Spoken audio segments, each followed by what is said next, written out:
Bohr's model of hydrogen atom. Bohr combined classical and early quantum concepts and gave his theory in the form of three postulates. These are: first postulate, an electron in an atom could revolve in certain stable orbits without the emission of radiant energy, contrary to the predictions of electromagnetic theory. Diagram shows that orbit as stationary state of the atom. Each atom has certain definite stable state in which it can exist, called the stationary states of the atom. Second postulate. This postulate states that the electron revolves around the nucleus only in those orbits for which the angular momentum is some integral multiple of h by 2 pi, where h is the Planck's constant, equals to 6.6 multiplied by 10 minus 34 joules, or L equals to nh upon 2 pi. L is quantized.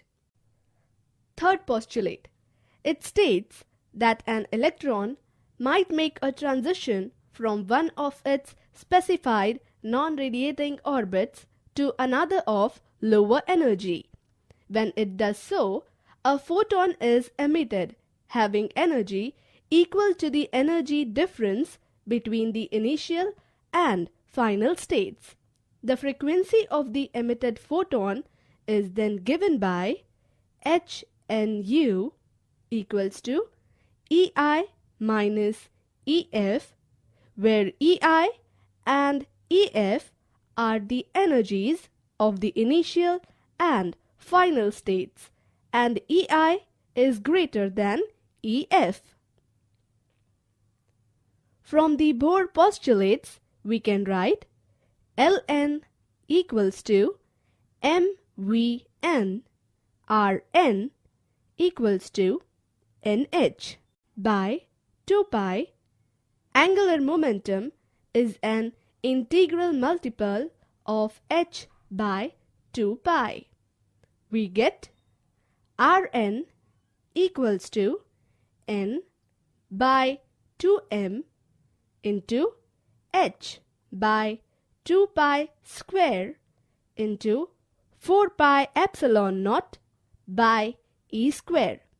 Let us call this equation 1, and velocity Vn equals to 1 by n into e square by 4 pi epsilon naught into 2 pi by h. We call this equation 2.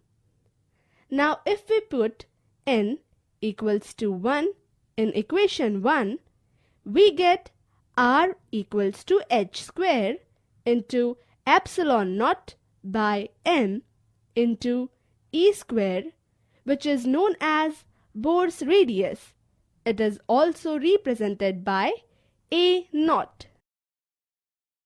The total energy of the electron in a stationary state of the hydrogen atom is given by En equals to